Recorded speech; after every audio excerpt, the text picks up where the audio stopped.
If you're looking for a new dynamic quilting project, then this is the video for you. In this video, I am going to show you how to make what I have called my on-point quilt.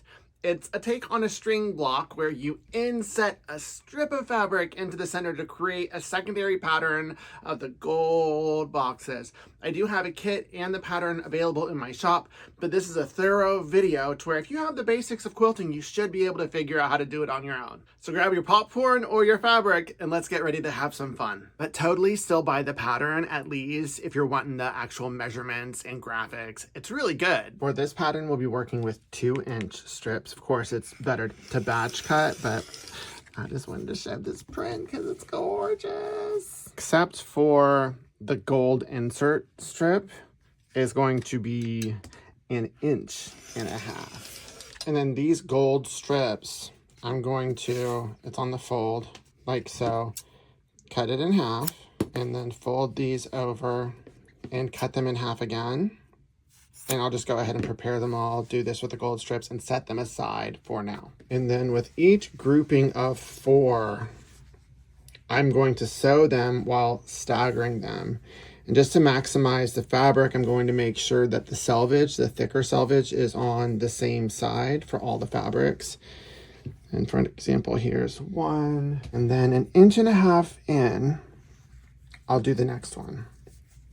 So like so.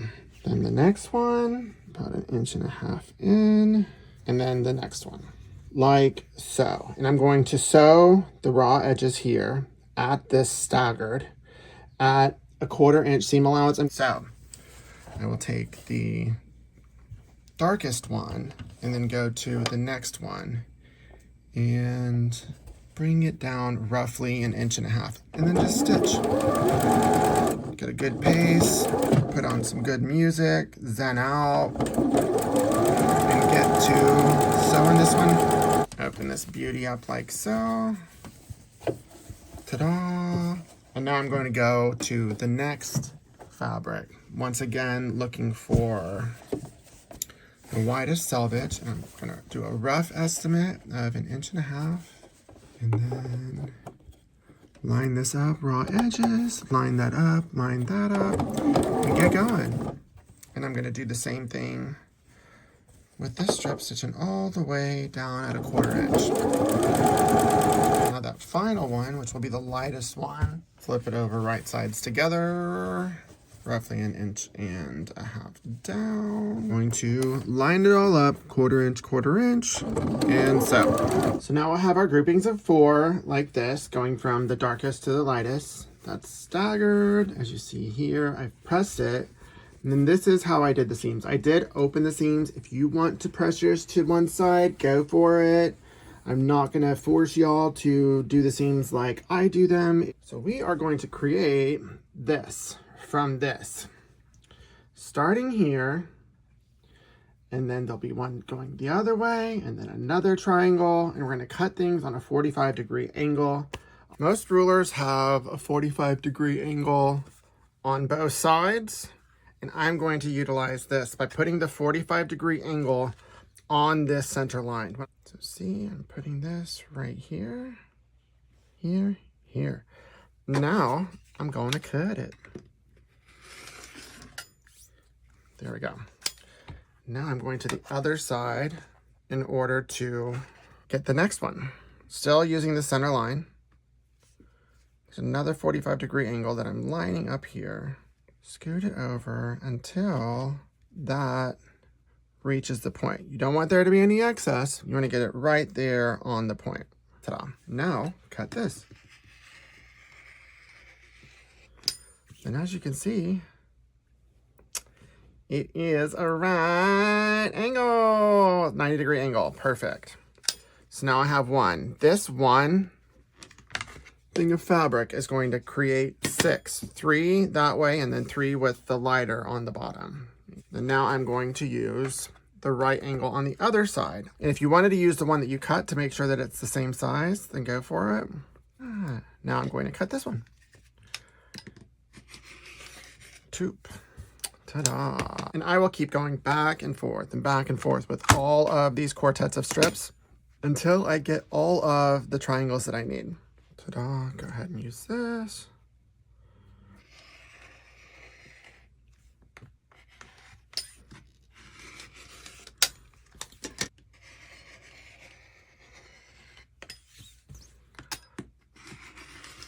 Ta-da. And see, this is what's left over. I think I'm gonna do like a Lone Star pillow with these. Not right away, but I'm saving this for that. And this gives you 3 of each of these types of triangles. And if you wanted to do a traditional string block, not doing the insert, you just would put these together, sew it along here, open it, ta-da, you've got yourself a block. That's just a string block, but this has an insert. So I'm going to prepare all of the triangles from the 4 sets of strips here and get you to the next step. So I accidentally skipped ahead on these before I filmed this, but this is the destination for these triangles that we cut out. We're going to join 2 of them, then insert here. So let me show you how they will go. So these 2 come from the same strip set. So this one will go like this. This one goes here, and then this one like this. And then the final one is here, like so. Of course, all of these diagrams, etc., are in the pattern, but we are wanting to create this as the larger block. And as you see here, once these 2 are joined, I'll do an insert. So that's the step, is to join these 2, each of these like so. Then I'm going to do an insert, then you put them all together, and there is an inset square in this larger block. That's super dynamic. So next up, putting these together and sewing them. So whenever you sew these, you want to make sure that the intersections go together. And I'll clip it. Make sure that doesn't move. Make sure that they are lined up. Clip it right here. Right here. Make sure that those are good. Clip it right here. Now I'll take this over to my sewing machine and I will sew and show you how I get rid of that little buckle. So when sewing these, I will always start at this side and then get going. And then as I get to this, I just want to make sure that it stays good. Then I wait till my needle gets right past it. And then as I do the next one, I'll let it pull a little bit, not too much, just to where it evens up until I get to the next part. And I pass right past it. As you can see, one's a little bit longer than the other. Sometimes that'll happen. I'll just put my finger here. Watch how it makes it taut as I get started with the sewing. See? Just like that. Don't stretch it too much, but just enough to where it's taut. And then by the time it gets here, it'll all be even Steven. Let me show you those crispy intersections. See? Matched up, matched up, matched up. And that is all that's important because the rest will iron out and quilt out. It's so minor, but it's major enough to where if these weren't like ting ting crisp, you would see it. So now they're all done, but I want to trim off the tails and any stragglers. So I am going to do this with all of the blocks just to account for, they all should look like that. So in order to inset this into this, I need to trim out a 1/2 inch section. And the way that I do it is I'm going to measure from the top. I'm going to take it right here to the point, right here. As you can see, it is 4.5 inches down. And then from here, I'm going to just double check right here in case this is a little off, to make sure that these corners match up right here. So I'm just looking for symmetry in this inside section. What happens down here, I don't care. If it's skewed, I'm gonna trim a little bit off the bottom, so that's totally fine. And now it looks good to go. So I am going to make this cut. Ah! And then move this. From this, I'm going to cut a 1/2 inch section. Boom, boom. Make sure it's even. Ta-da. Yeah, say goodbye. Brrr. And then now I'm going to take this over. It's just enough. See, it's like I planned it. And stitch this using my 1/4 inch seam allowance and then attach the second, but there's some steps in between. But for now, I'm going to do some chain stitch action, get all of these done, and then attach the top. Just take one of, this is the bigger piece of the triangle, so the bottom part. Make sure there's enough overlap, so I kind of bring it 1/4 of an inch ahead of where it goes, just to account for where it angles off. So that's one, and this is where I like to chain piece. As long as you can keep track of the top part and don't mix and match them. Now I will move on to another one and just keep going, and that's chain piecing. So now let's get the long chain, which is why it's called chain piecing if you've never done it before. Now I just gotta snip them. Snippy, snippy.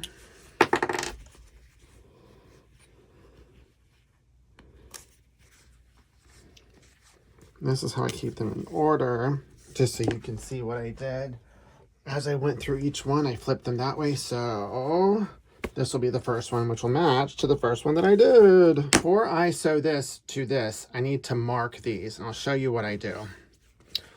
The reason I'm going to do this is just in case this right here is greater than, it's not going to be a perfect inch right here. So I am going to place this 1 inch line on that seam line, like so, a little bit inside, because more than likely that's going to be a little bit less than 1/4 inch. And then I'm going to draw a line with my friction pen, erasable. Have these in my shop if you need it. And then I'm going to mark right here on the center line. I'll take this first one, the top one, which matches. So I'm going to estimate what 1/4 of an inch would be, which I think is like this. I can tell that's a little bit shy. Like so. You can take a ruler and measure it. And I'm going to make sure to sew right here. That's where the next stitch line will need to be, just to keep that even. And do the same to this side. And that will ensure that this part is 1 inch, and you want them all to look the same, because that will just make it a teen crisp box. Get this right on that stitch line and sew. The reason I was so finicky about making sure that this was 1 inch is because that is what creates the illusion that this is slicing through. So it's like floating, and this is a continuous triangle. It's all the math stuff. And so now, to continue the illusion, gotta trim this right here. Boom, right that, and then ta-da. And this one right here.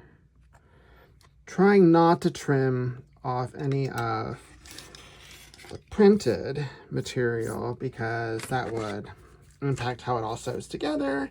And there's one. So now I'm going to do this to all of them. So now it's time to create the magical square. You need one of these, one of these.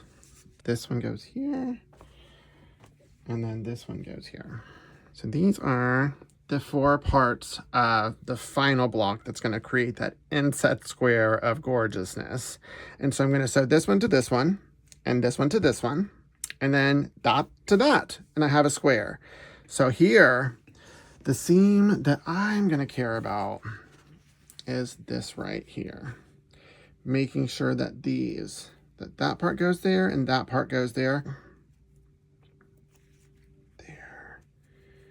And there. And then just know that this is going to happen. Do not force this to there. Just let this fall naturally, because we're going to trim this to where there's 3 inches left. There we go.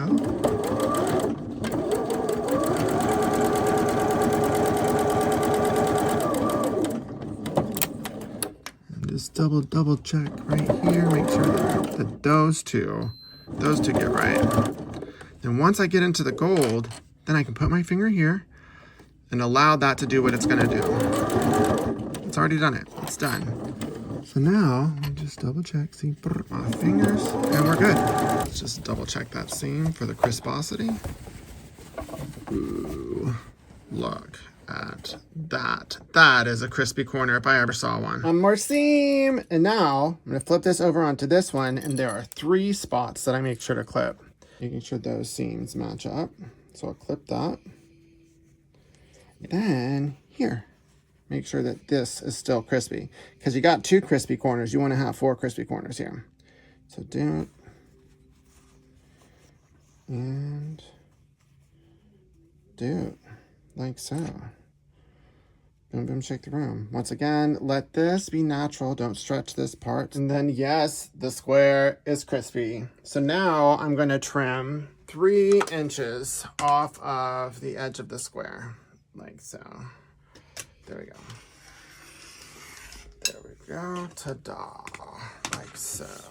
So this gets me to roughly 15 3/4. So these blocks are 15 3/4 the way that I sew them.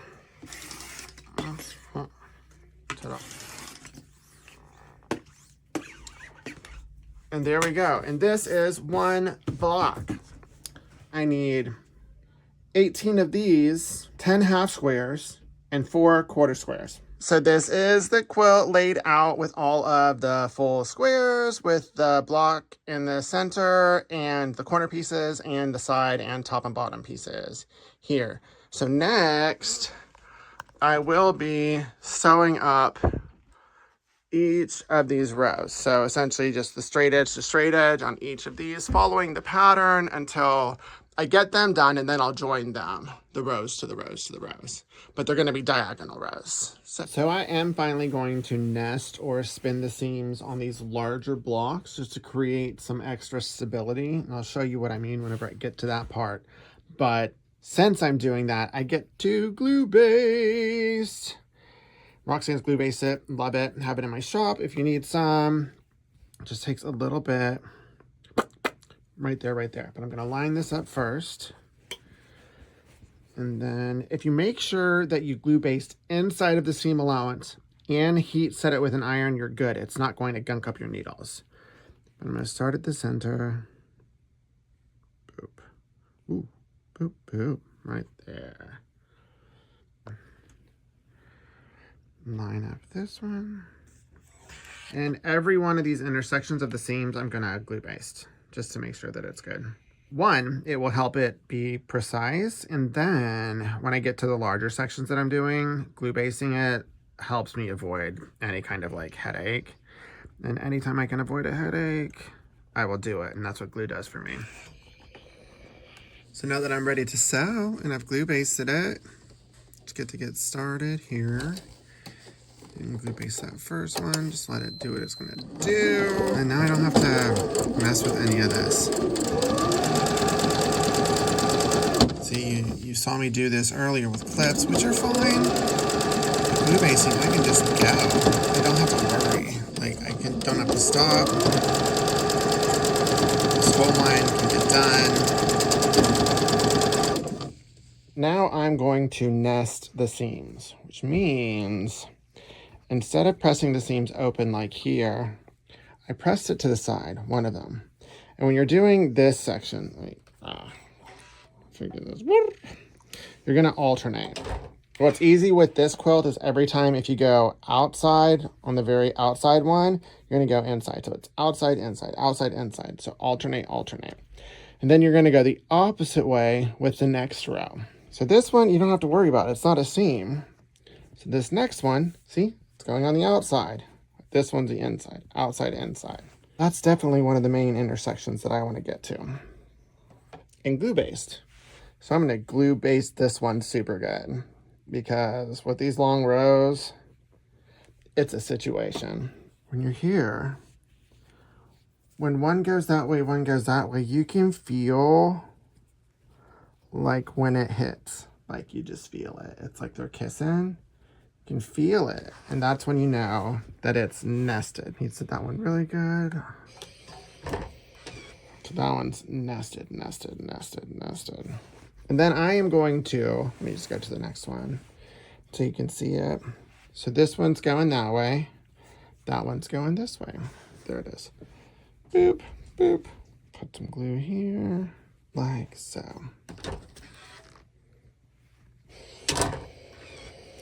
see? One going that way, one going that way. And I'll glue base the rest of it like that. Remember, alternating from one row to the next. So now I have one of the major intersections here. What we're gonna do is now create a spiral. Once again, I have a dedicated YouTube video. I'll link it here for you to see. But the seams are gonna go like so. Boop, boop, right? So this one was already pressed that way. That one was pressed that way. This one's now going to go that way. And then you might need to loosen up that seam when it went to the seam allowance, but then you flatten it and all four go that way. Get close so you can see it when I lift it up in real time. Ta-da! So that is a nice nested spun seam right here. And then when I bring it off, bring it this way, then see, it's gonna go the other way because this one is already started going this way. That one I did before. This one's gonna go this way. Ta-da! Now I open that up and flatten it. And that's another nested seam. It's spun. So I'm gonna do that with the entire quilt.